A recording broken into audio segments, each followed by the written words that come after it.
Hi అండి అందరికీ welcome back to Alivari vlogs. So ఇదైతే భోగి రోజు వ్లాగ్ అనమాట. అందరూ పొంగల్ ఎలా సెలబ్రేట్ చేసుకున్నారో కామెంట్స్లో చెప్పేయండి. మేమైతే చాలా బాగా సెలబ్రేట్ చేసుకున్నాము. అసలు 3 days పిల్లలతో ఎలా గడిచిందో కూడా తెలియలేదు. సంక్రాంతి అంటేనే అందరికీ గుర్తొచ్చేది ముగ్గులు. 1 month ముందే మనం గొబ్బెమ్మలు పెట్టి సంక్రాంతి ముగ్గులు అనేవి పెడతాం కదా. సో ఈ నెలంతా కూడా వాకిలంతా కలకలలాడిపోద్ది అనమాట ముగ్గులతో. అండ్ ఇక్కడ చూడండి, మా అమ్మ అయితే పొద్దుటే లేచి వేడి నీళ్ళు పెట్టేసింది. సో అందరికీ సరిపోదు కదా, తొందరగా వాటర్ అందించడానికి అని చెప్పి పెద్ద కుండ పెట్టింది. అండ్ నెక్స్ట్ మన భోగి మంట అయితే చూసేద్దాం రండి. పిల్లలప్పుడైతే మేము ఒక కాంపిటీషన్లో పెట్టుకొని భోగిదండలు వేసేవాళ్ళం. అంటే ఎవరు తొందరగా వేస్తారు. సో తెల్లవారుజామునే లేచి తలస్నానం చేయడానికి చిన్నపిల్లలకి ఇబ్బందిగా ఉంటుంది కదా.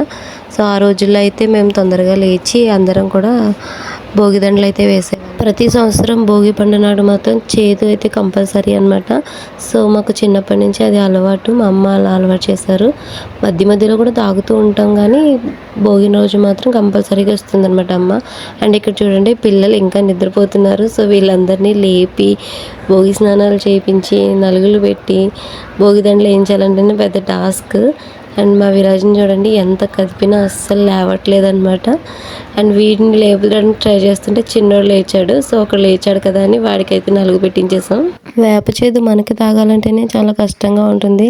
అదే పిల్లలకు పట్టించాలంటే ఇంకా కష్టం అనమాట.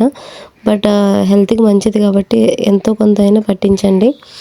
అండ్ ఇక్కడ చూడండి, మా చిన్నోడికి నలుగు అయితే అయిపోయింది. చాలా యాక్టివ్గా ఆడుకుంటున్నాడు. సో ఈ లోపు మా పెద్దోడైతే లేచాడు. వాడికి వేప చేతి అయితే తాగిపిస్తున్నారు. హిమాంశు, ఏం చేస్తున్నానన్నా, ఆడుకుంటున్నావా? అండ్ ఇక్కడైతే మా విరాజ్ అండ్ మా అక్క వాళ్ళ అమ్మాయి చింతల్లి రెడీ అయిపోయారు. సో ఇప్పుడు శనుబాబుకి అయితే నలుగెడుతున్నారు అనమాట. వాడైతే చాలా ఏడ్ చేశాడు. అండ్ మా అక్క వాళ్ళ అమ్మాయిని మీరు లాస్ట్ వీడియోలో చూసే ఉంటారు. సో విరాజ్కి రాఖీ కట్టడానికి వచ్చింది కదా, తనే అనమాట. అండ్ మా చిన్నోడికి అయితే ఫస్ట్ లేచిన లాస్ట్లో చేయించారు. కొన్నిసార్లు అంతే కదా, వెనక ముందు అవుతుంటాయి పనులు ఈ పిల్లలతో.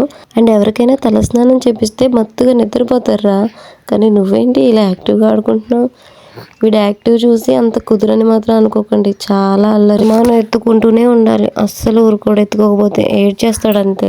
ఏంటి, మీరు రెడీ అయితే సరిపోతుందా? మిమ్మల్ని తీసుకెళ్ళడానికి మేము రెడీ అవ్వద్దా? సో గబగబా మేము కూడా రెడీ అయ్యి పిల్లలందరినీ భోగిమంట దగ్గర తీసుకెళ్ళాం. అక్కడికి వెళ్ళిన తర్వాత ఇంకొక టాస్క్. సో పిల్లలతో భోగిదండ వేయించడం అనేది పెద్ద టాస్కే కదా. మార్నింగ్ 5:30కి స్టార్ట్ చేస్తే 8:30 అయింది మాకు రెడీ అయ్యి భోగిమంట దగ్గరికి వెళ్ళడానికి. అండ్ మా ఆడప్పుడే ఆట స్టార్ట్ చేసేసాడు. ఇక్కడ పిల్లలతో భోగిదండలు వేయిస్తుంటే మా చిన్నప్పుడు రోజులు అయితే మాకు గుర్తొచ్చాయన్నమాట. అండ్ వీళ్ళని చూసి నవ్వుకుంటూ చిన్నప్పుడు రోజులు గుర్తు తెచ్చుకుంటూ సో పిల్లలతో భోగిదండ అయితే వేయించాము. అండ్ వీళ్ళు చూడండి, దండలు మెల్లో వేసుకొని అంటున్నారు, చిన్నపిల్లలు కదా, అవి కొంచెం కొంచెం గుచ్చుకుంటూ ఉంటాయి కదా. అండ్ భోగిమంట చుట్టూ 3 సార్లు అయితే తిప్పేస్తున్నాం పిల్లల్ని. అండ్ మా విరాజ్ చూడండి ఎంత క్యూట్గా దండను పట్టుకొని నడుస్తున్నాడో. నాకైతే తర్వాత ఈ వీడియో చూసి చాలా నవ్వు వచ్చింది. అండ్ భోగిమంట దగ్గర కర్రలు అయితే ఎప్పుడు పెద్దవే తీసుకొస్తారనమాట. 3 days కూడా భోగిమంట అలా వెలుగుతూ ఉండాలని. అండ్ భోగిదండ కూడా పిల్లలకన్నా ఎక్కువగా కొంచెం హైట్గా కడతారు. సో నెక్స్ట్ ఇయర్కి పిల్లలు అంత ఎదగాలని. భోగిమంట చుట్టూ 3 సార్లు తిరిగిన తర్వాత సో భోగిదండని పిల్లలు వెనక నుంచి తీసి సో దాన్ని దాటమని అంటారనమాట. ఎందుకు అలా చేస్తారో నాకు కూడా తెలియదు. మీకు ఎవరికైనా తెలిస్తే నాకు కామెంట్స్లో అయితే చెప్పండి. సో తెలియని వాళ్ళకి కూడా తెలుస్తుంది కదా. అండ్ ఇక్కడ మా విరాజ్ చూడండి, మెలికలు తిరిగిపోతున్నాడు దండ మెల్లం చేసుకోవడానికి. అలా 3 సార్లు వేసిన తర్వాత దండను అయితే భోగిమంటలో వేసేయచ్చు. పక్కనే మా చింతలు కూడా చాలా కష్టపడుతుంది భోగిదండను రివర్స్ చేసుకోవడానికి. ఇంతటితో భోగిదండలు వేయడం అయితే అయిందనమాట. సో ఇప్పుడు ఇంటికి వెళ్ళిన వెంటనే టిఫిన్ చేసి మళ్ళీ భోగి పళ్ళు పోయడానికి అంతా రెడీ చేసుకోవాలి. సో కొంతమంది ఈవినింగ్ పోస్తారు, మేమైతే మార్నింగ్ వేసేద్దాం అనుకుంటున్నాం. భోగి మంట దగ్గర కొన్ని ఫొటోస్ అయితే దిగి ఇంటికి అయితే వచ్చేసాం.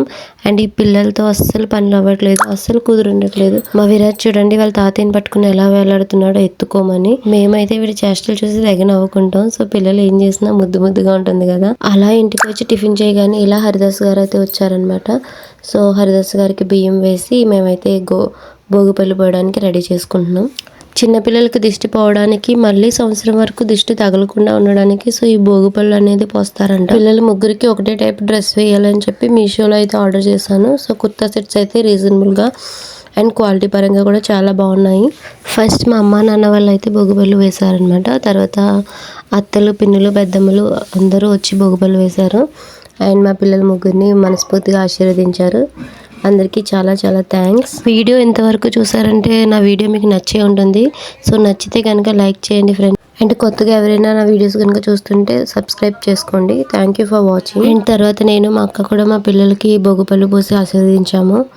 పిల్లలకి ఎక్కువగా తల్లి దిష్టి తగులుతుందంట. సో ఎక్కువసేపు వాళ్ళని చూస్తూ మురిసిపోతూ ఉంటారు కదా, అందుకేమో.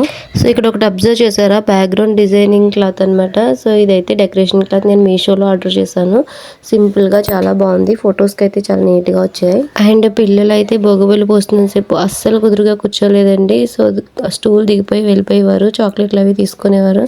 సో అందుకే మేము కూర్చోబెట్టుకొని భోగిపళ్ళు అది పోయించుతున్నాం అనమాట. అందరికీ తెలిసిందే కదండి. సో భోగిపళ్ళు ఎలా పోస్తారో, రేగిపళ్ళు, చెరుకు ముక్కలు, చిల్లర డబ్బులు అండ్ నానబెట్టిన శనగలు కూడా కలుపుకోవచ్చు అంట భోగిపళ్ళు పోసేటప్పుడు. లాస్ట్లో మా అన్నయ్య వదినలు అయితే భోగిపళ్ళు పోసారనమాట. అండ్ ఈవినింగ్ అయితే మేము మా ఫ్రెండ్స్ వాళ్ళ పిల్లలవి, మా అత్త వాళ్ళ పిల్లలు భోగిపళ్ళు వేయడానికి మేము వెళ్ళామన్నమాట. అండ్ ఇంతటితో భోగిడ అయితే కంప్లీట్ అయింది. అండ్ 3 o'clock ఆ టైంకి గంగిరెద్దు వాళ్ళు అయితే వచ్చారు మా పిల్లల్ని ఆశీర్వదిస్తున్నారు. ఇంతటితో భోగి అయితే కంప్లీట్ అయింది. సంక్రాంతి రోజు మా పెద్దలకి బట్టలు పెట్టుకున్నాము. అండ్ సంక్రాంతి ఆఫ్టర్నూన్ నుంచి మా హస్బెండ్ అండ్ బావ వాళ్ళు వచ్చారు. అండ్ కనుమ రోజు అయితే మేము పోసంగండి వెళ్ళి మొక్కు తీర్చుకున్నాం అనమాట. అంతే అండి, బాయ్ బాయ్.